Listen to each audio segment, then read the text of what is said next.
Welcome to the Islamic Republic of Iran, a country that once was one of the world's powers and the greatest rival of the Byzantine Empire during its heyday.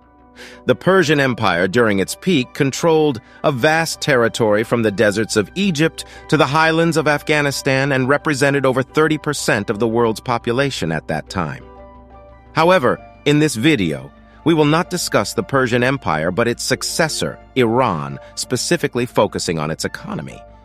Iran is a country rich in natural resources and ranks fifth in terms of abundant natural resources according to data from Statista.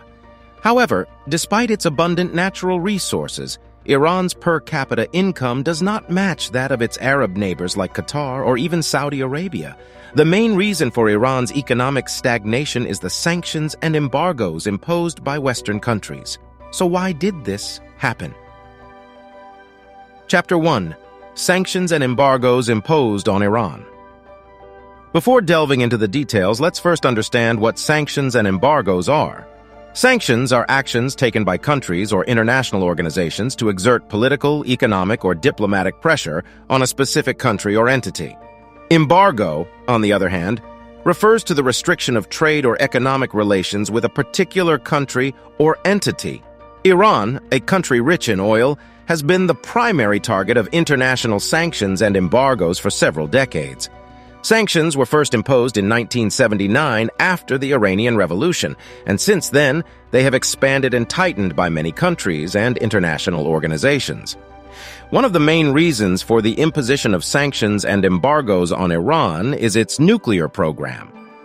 Many countries are concerned that Iran is developing nuclear weapons, which could pose a threat to regional stability and global security. Therefore, the sanctions aim to limit Iran's ability to develop its nuclear program. On the other hand, Iran, which persists in developing its nuclear program, argues that its goal is peace and self-defense, not building weapons of mass destruction. Some examples of sanctions imposed by Western countries on Iran include the prohibition of export-import relations, which was enforced by the United States government in 1979, shortly after the overthrow of Shah Mohammad Reza Pahlavi, a pro-U.S. leader in Iran. Not only the United States, but also European Union countries have participated in imposing sanctions and embargoes on Iran. For example, on January 23, 2012, the European Union announced a ban on importing Iranian crude oil, as well as trade and investment restrictions in Iran's oil sector. During 2012, the EU's sanctions and embargoes on Iran were further tightened with additional measures, including a ban on exporting equipment and technology related to Iran's energy sector, as well as restrictions on access to the EU's financial market. The series of sanctions imposed on Iran severely hit its economy. The country experienced a significant decline in export value, and within a span of 10 years after being sanctioned by the European Union, its GDP shrank by almost 50%. From USD $644 billion in 2012 to only USD $367 billion. Eventually, in 2015, the European Union and Iran reached a nuclear agreement known as the Joint Comprehensive Plan of Action, JCPOA. As part of the JCPOA, the European Union eased some sanctions and embargoes on Iran in exchange for Iran's commitment to limit its nuclear program. These limitations included the relaxation of the EU's ban on importing Iranian crude oil. However, in May 2018, the United States unilaterally withdrew from the JCPOA and reinstated broad economic sanctions against Iran. Despite the European Union's efforts to uphold the agreement and protect the economic interests of European companies doing business with Iran, some European companies ceased their operations in Iran in response to the U.S. sanctions. During decades of experiencing embargoes, Iran has managed to sustain itself and has not shown any signs of collapse. How has this been possible? And have all the sanctions and embargoes imposed on Iran been in vain? Chapter 2. How can the Iranian economy continue to survive? Selling oil and gas through the black market. In an effort to overcome the embargo that restricts the sale of oil from Iran to other countries, the Iranian government utilizes a ghost fleet to send its oil to various countries around the world. According to the Mail on Sunday report, Iran doubled the number of its fleet sailing under the flags of other countries to 123 last year and allowed China to smuggle up to 1 million barrels of oil per day. This ghost fleet employs a series of techniques to evade sanctions while sailing in international waters with illegal cargo, including registering ships in small countries that lack the ability to monitor tanker ships flying their flags. Iranian ships are also reported to engage in GPS spoofing or manipulation, which reports false positions of the vessels, making them appear to be elsewhere when they anchor without detection. Furthermore, to boost its foreign currency reserves, the Iranian government also leases its oil fields to Chinese companies. This action is not a significant concern for an oil-rich country like Iran, where oil fields are spread throughout the nation. To determine the extent of oil reserves in the country, according to data from Worldometer, Iran has 157 billion barrels of proven oil reserves. This amount is more than 6 times the proven oil reserves of China, which is only 25 billion barrels, and more than 5 times the proven oil reserves of the United States, which is only 36 billion barrels. With such a large quantity, even if Iran sells its oil at a lower price, the country still profits. Developing manufacturing industries.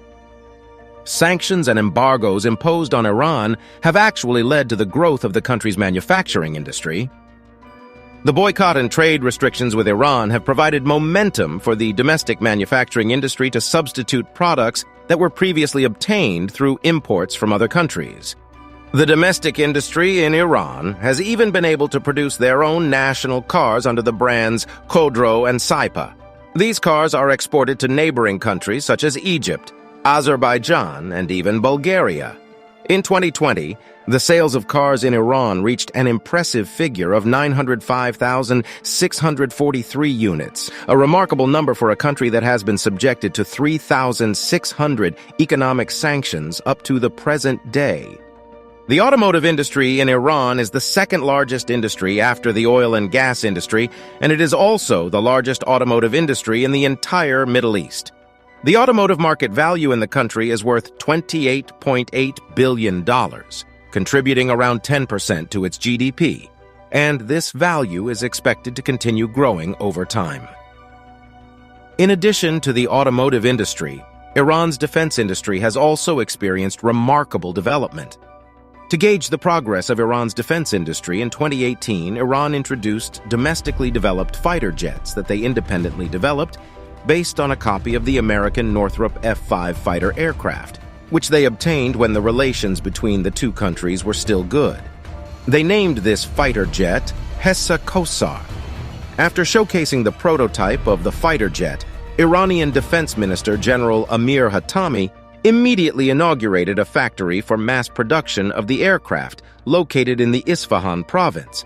This makes Iran one of only 2 majority Muslim countries capable of producing their own fighter aircraft, along with Pakistan.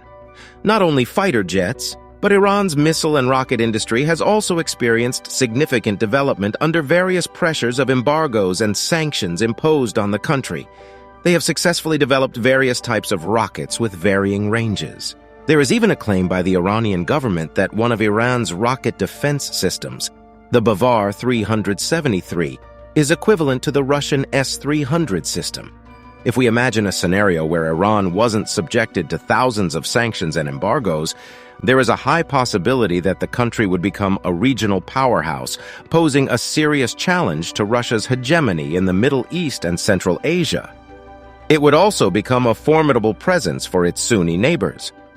Considering Iran's abundant natural resources, millions of skilled workforce, large population, and rich history, which greatly influences the thinking and perspectives of the majority of its people, it is evident that Iran has the potential for significant growth and influence in the region.